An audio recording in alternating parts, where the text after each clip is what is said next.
so that we can have the playback later.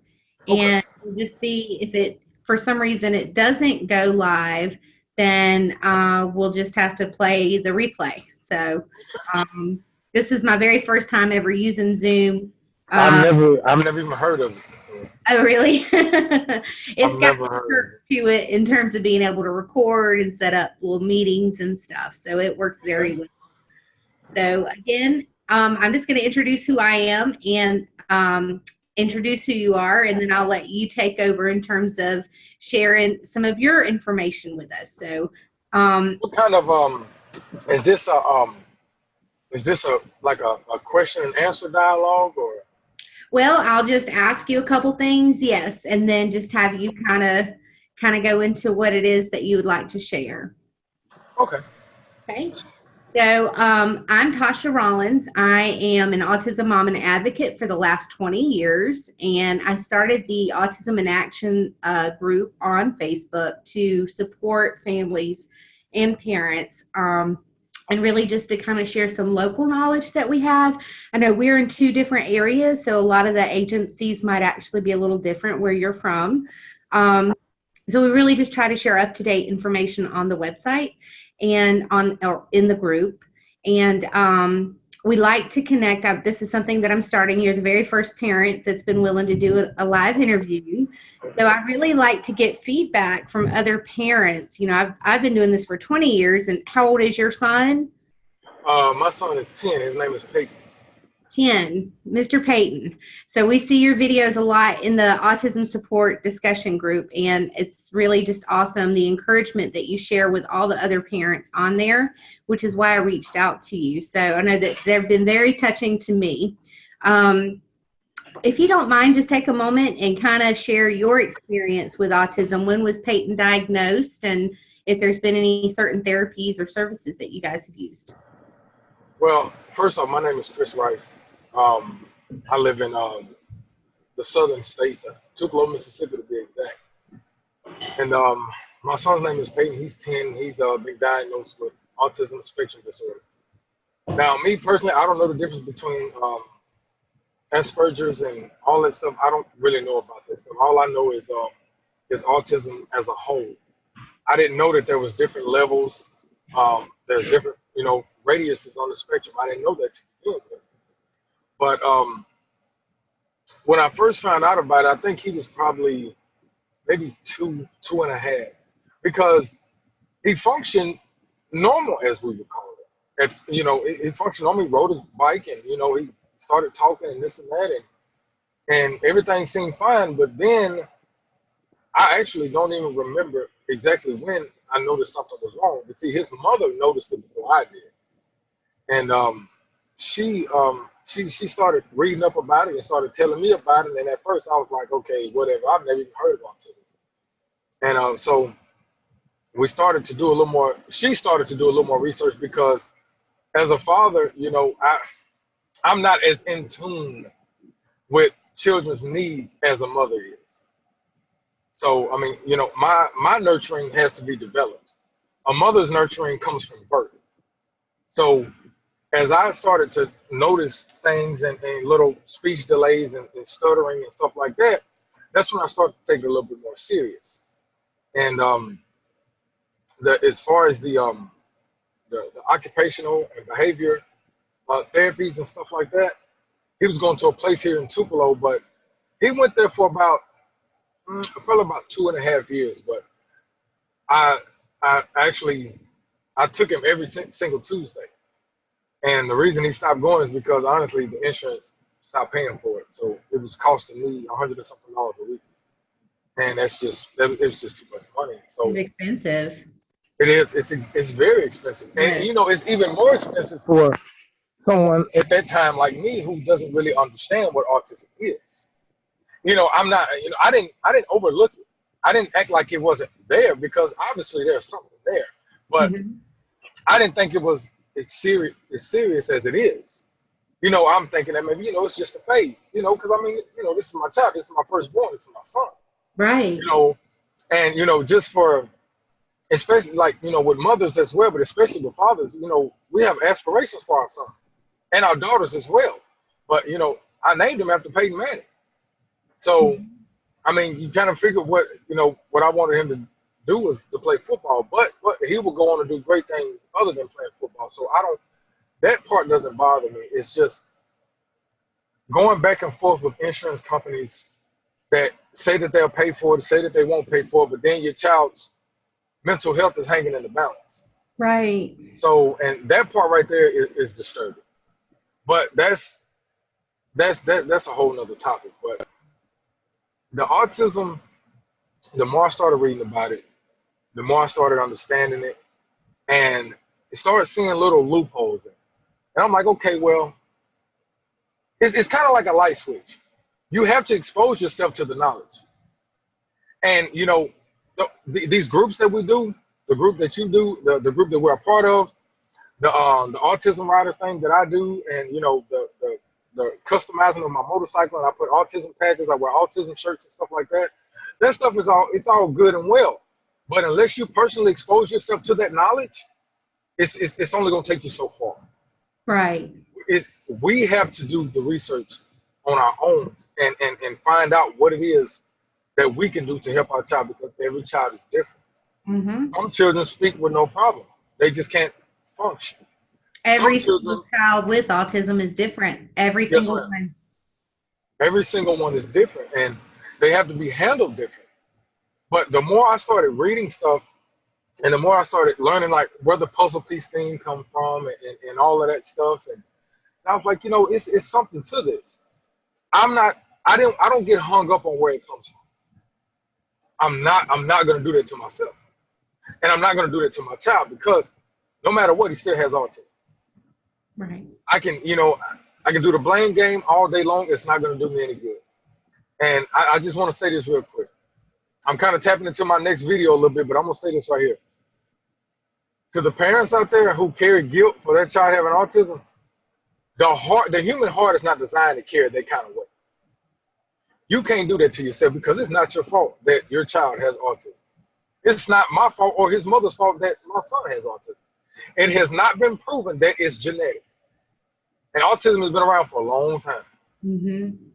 And it has not been proven that it's genetic, because I have 2 other children, and they do not have autism. They hyper, they crazy, but I love them, but they don't have autism. So that right there debunks the genetics part. But the knowledge about autism is growing every single day. It is. And the stuff that we can get out of this group, even out of this interaction with me and yourself, the knowledge is vast, and it's growing and growing and growing, and people have to turn the light switch on. You have to turn it on to take it in. And I know people get discouraged and stuff like that. I do too, and I'm sure Tasha does too, and I'm sure there's a lot of other people that do too. Every child's parent gets discouraged, but it's up to us. They're looking at us. Our children are looking at us, because no matter what, my child is 10. He's still a 10-year-old boy. Right. So he's not gonna do what if he didn't have autism, he still ain't gonna do what I tell him to do every time. Right. What's the autism and what's normal? Right. And see, he's smart. And I know a lot of people, they can relate to this. Children with autism are very smart. They push the envelope as far as they can push it. Oh, yeah. So, that does not, my child is still not going to run over me just because he has autism. Chris, I'm really glad that you brought that point up, because that is one of the number one things that I discuss with parents. I'm a licensed professional counselor, so I see a lot of families every single week. And, the behavior is one of the biggest concerns. And a lot of times, the biggest advice that I can give parents is to let natural consequences have their play, right? I'll just give you an example. When they come, and I'll be like, congratulations, even though your child has autism, it sounds like they're very normal to me. And that's comforting for them. It's very comforting to hear that there is a little bit of sense of normalcy there. If one chooses not to brush their hair, well, guess what? When they go out in public, they might get looks because that's a natural consequence if you don't take care of yourself, right? Right. So that's a really big point. I'm glad that you touched on that.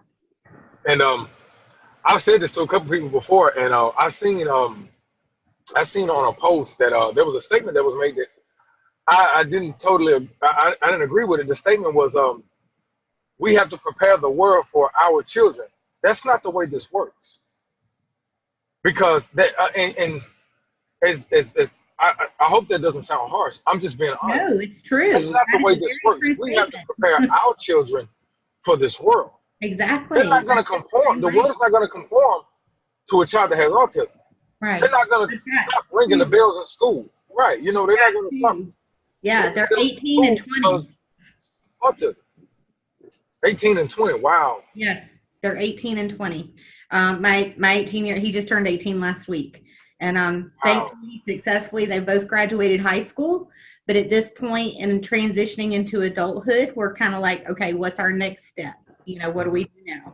So continue with life skills. And then we've gone through every agency and that's out there, Voc Rehab and Department of Disabilities and Special Needs. And they all have wonderful programs.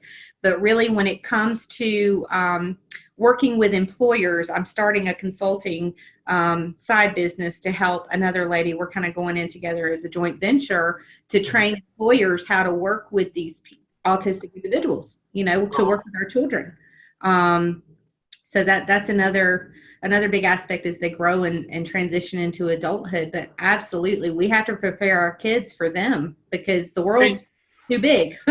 It's too And big. you're right. Like we can't grab our kids and go out and lead with a sword. We can't do that because that's not the way this goes. Because Peyton and what's your children's name? Jason and Jacob. Okay, Jason and Jacob. That's your responsibility. Mm-hmm. That's not the mailman's responsibility. That's not the person who installs your internet responsibility, that he should turn his phone on silent because the ringer's too loud. That's not his responsibility. That's your responsibility. Right. And we have to prepare our children. And it's just like me and Peyton, we just left the mall. We went to the mall, we went to the arcade, we had a great time. It's not the arcade's job to turn down the lights because his sensory issues go on. I have to prepare him for that kind of stuff. Coping skills. Yes. Right. And like I said, his mother she's a great help. He has a great mother, and of course, me and her are not together, but that doesn't interfere with him and her.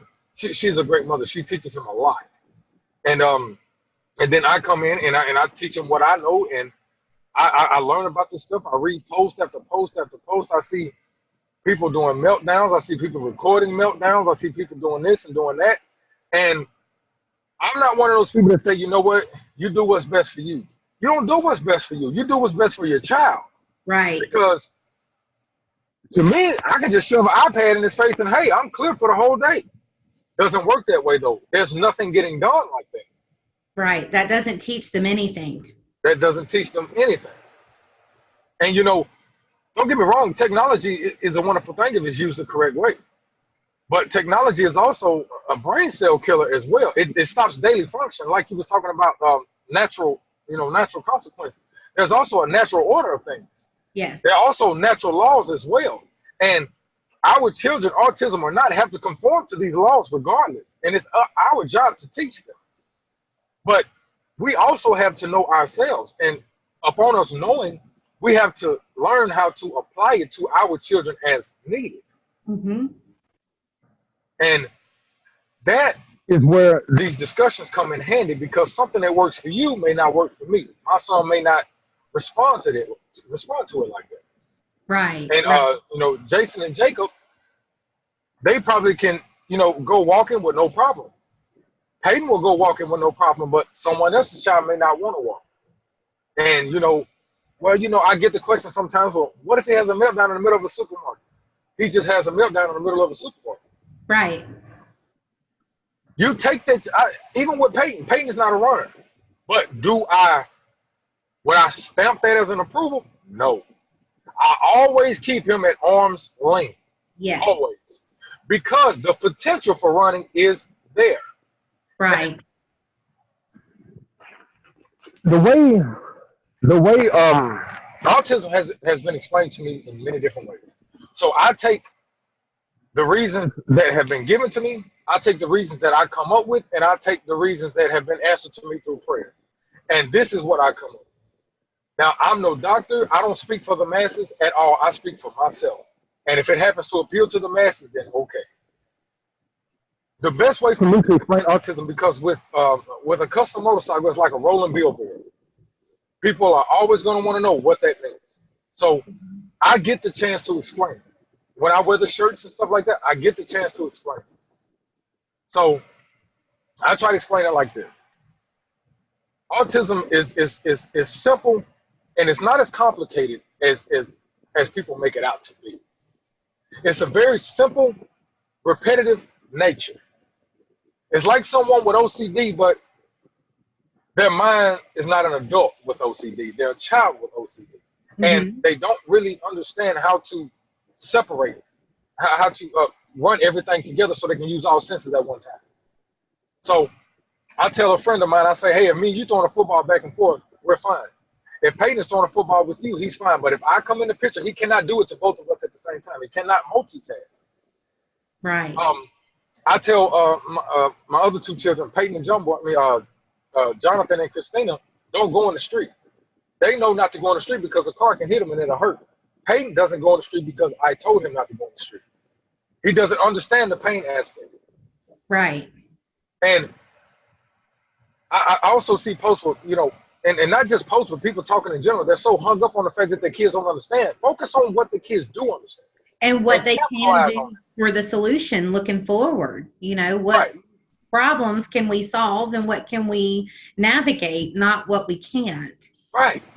Right, because the thing about autistic children, they will surprise you when you least expect it. There will be the so-called normalcy will creep out even when they don't want it to. And they'll surprise themselves. So, like I made a post, a couple video posts ago, I say, give them a chance. Give these kids a chance. Give them a chance. You have to think about it like this. How many times did you have to drive before you learned how to drive? Right. There's a big learning curve. Right. There's a big learning curve. And, a lot of parents, and I was like this at one point, we don't want to face shame or embarrassment. I do not care about another big point that I want to come to in just a moment. And I don't care about embarrassment. I don't, because, okay, my child is having a meltdown. He doesn't want to go in this building right here because the ceilings are too tall. Well, why does it bother him? Why? Because the air pressure, he can feel it. I can't. It doesn't bother me. My senses are scattered everywhere. He can zero in on it. It bothers him. So guess what? I just don't take him back in that building. We don't have to go in that building. We can go in another building that's more suited to him. Does that mean I'm letting him run me over? No, I'm compromising because I want him to compromise with me. We have to keep our sanity. Absolutely. When I first had children, I said, you know what? I'm going to be a drill sergeant. They're going to do what I tell them, and everything. Kids quickly show you it doesn't work that way. Right. I had my 20-year-old enrolled in a boot camp here. It was like an extracurricular activity 3 days a week after school. And it helped, right, a lot with respect and behavior and that kind of thing. And he actually got to take on a leadership role there. So that was very helpful for him to have that experience. But yeah, I had the same mentality early on, as a single mom at that point in my life. It was, I've got 2 kids. They're males. I need to make sure that they respect me and not run over me. But all of that shifts, later as you transition and you grow and you learn more and more and more. And it really does. The focus ends up being on, okay, this is where we're at now, right? We take one thing at a time. This is where we're at now. What do we need to do to get over this mountain to the next mountain? So one step at a time, step at a time. And I think a lot of the parents that really kind of go back, they feed into their child's meltdown, right? When their child's having a meltdown, they are what we call catastrophizing their own thoughts, right? Because they're going back. Say that word again. Catastrophizing. Wow, I can't say that. It's where you snowball to the worst case scenario, right? And as parents with all of this responsibility, and all of the emotional baggage that we're clinging to, whether it be guilt or shame or anger or frustration or, just the daily stuff is so hard. We internalize all of that. And instead of staying in the here and the now moment with what problem is at hand, we just let it ride, right? All the way to the future. And that I see so many posts in the groups.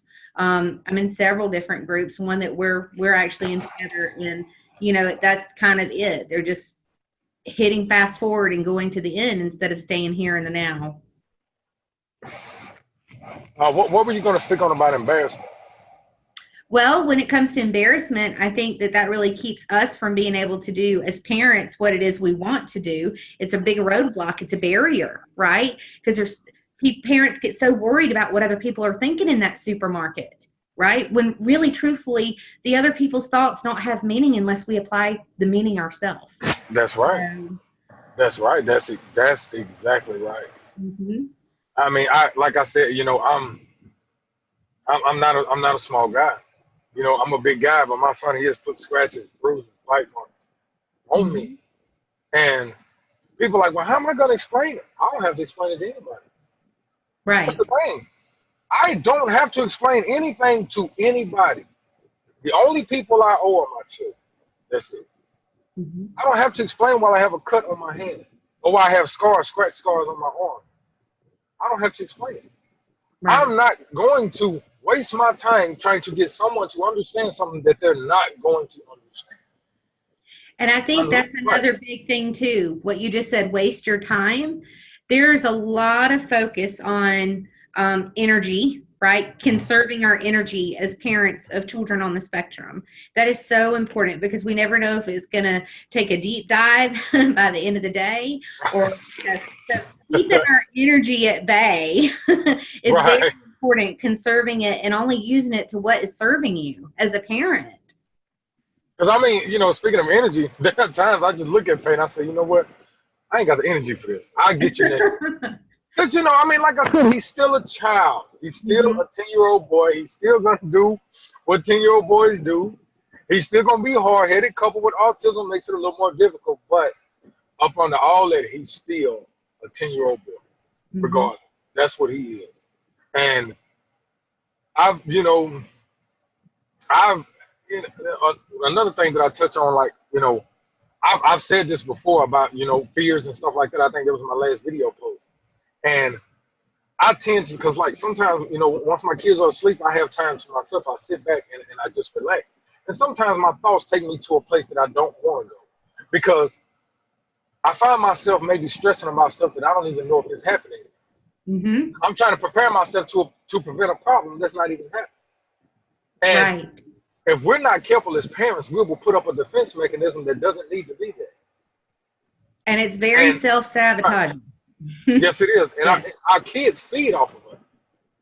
We have to stay strong. We have to be a strong front for these children. And I say this all the time, and I know people probably get tired of me saying it, but the male figures, these children, especially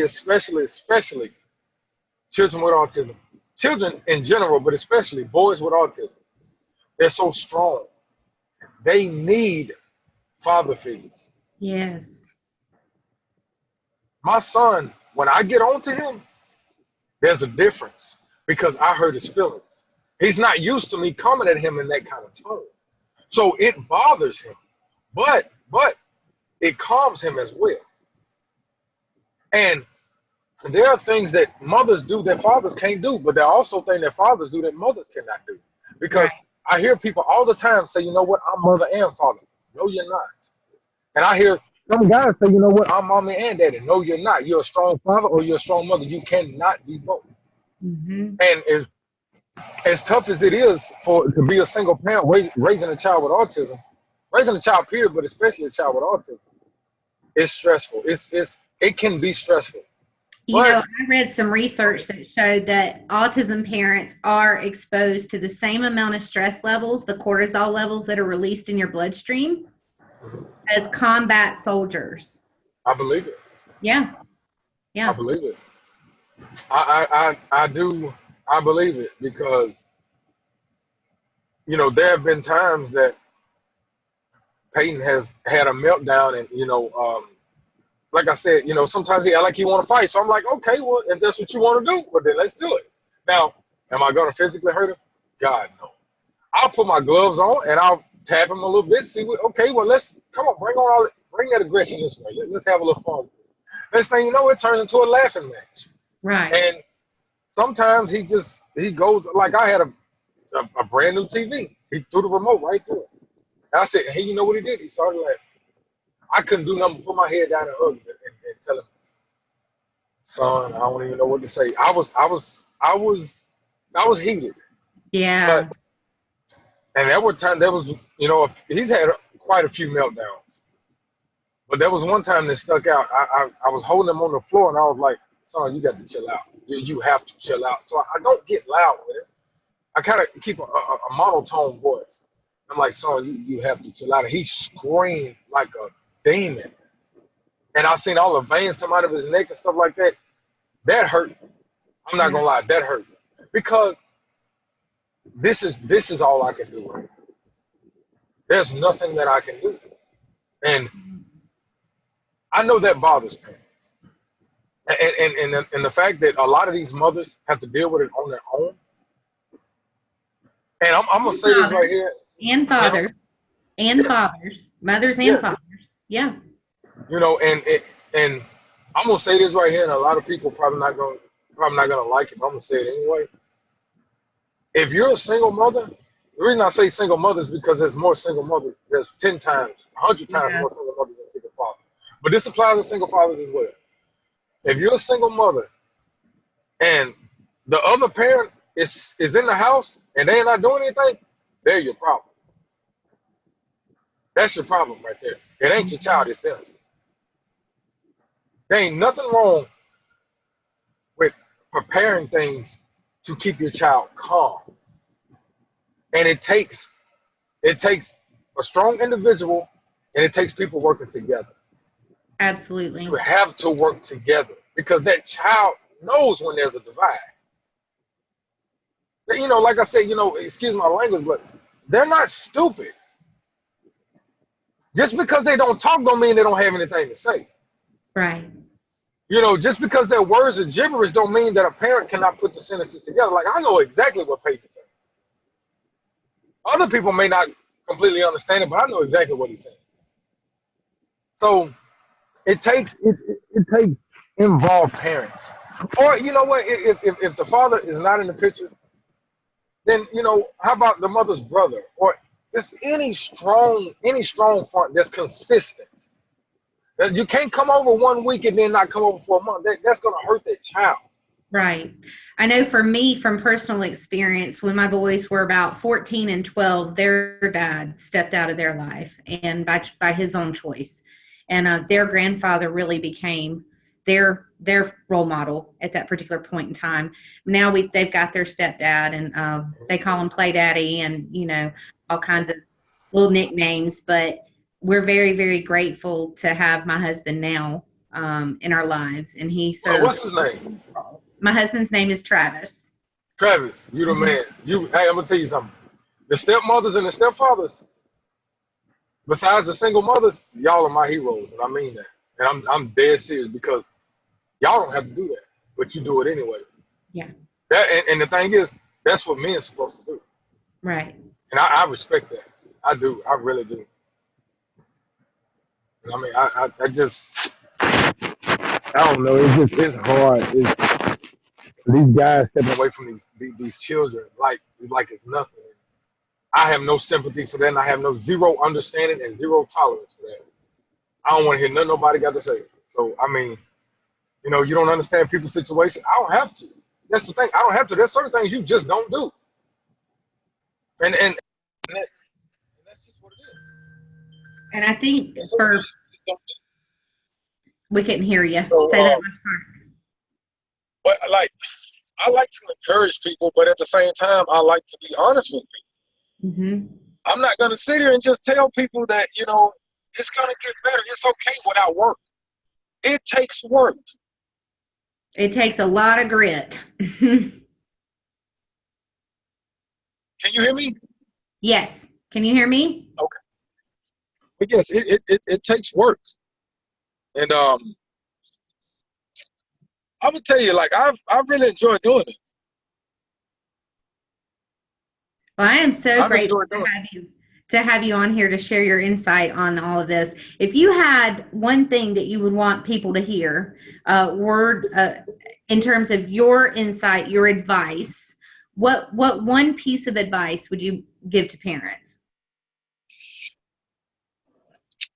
Well, the piece of advice that I would want to give to parents is no matter what, no matter how bad it gets, no matter how much guilt you may carry, no matter what what people may say, no matter how many embarrassing moments you have, no matter how much shame you may have, no matter whatever the case may be, you have got to have a strong front. You got to have strong character. You have to, because these children, they need us. They need us a lot. And they need us more than we'll ever know. And I'm not trying to push anything on anybody, but Christ is that's the only hope that I have. My faith has got me through the whole way, let me tell you. If it wasn't for God's intervention there and giving me peace of mind when I didn't have any, I don't know what I would have done. I really don't. My faith has been my stronghold, definitely something that I have stood on. That is a big part of what I discussed. We've got that piece by piece parenting program that we've been trying to get enrollment for.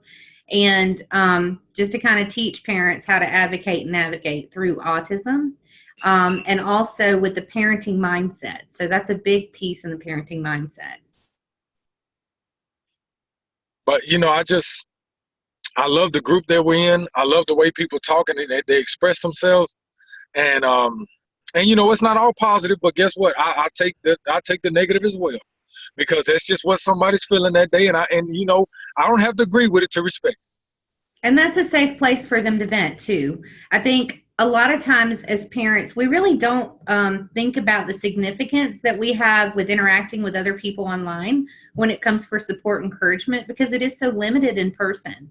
It is so limited in real life. Unless they're living your life and walking in your shoes, you're not going to completely understand what it is that you're going through. Right.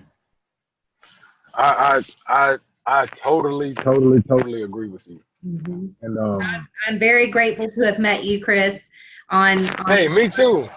And I hopefully maybe we can get together and do this again another time. I know that you're busy. Hey, got some other things. I'm with that. We can do this all day. I enjoy it. I really do. Great conversation, great points. I enjoy it. I really do.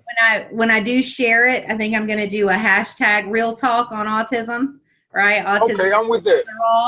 So, I don't know, maybe we can get some other parents encouraged to be able to speak their mind, because I think it's a healthy way to cope with this. We need to talk about it. We need community, and what better way to do that than to make new friends? So, again, I really appreciate you, Chris, taking the time out of your busy Saturday to share with us your insight on autism and your words of wisdom.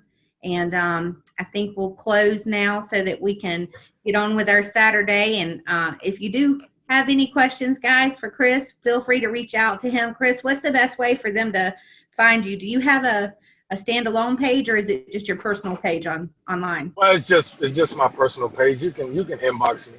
I mean, I'm all access. You can inbox me. I'll answer anything that I can. Awesome. Great. All right, guys. Well, y'all have a great afternoon. Thank you so much for joining us. And hopefully we'll have this up for replay shortly. All right. God bless you. Thank you. Thank you. You too. All right. Bye.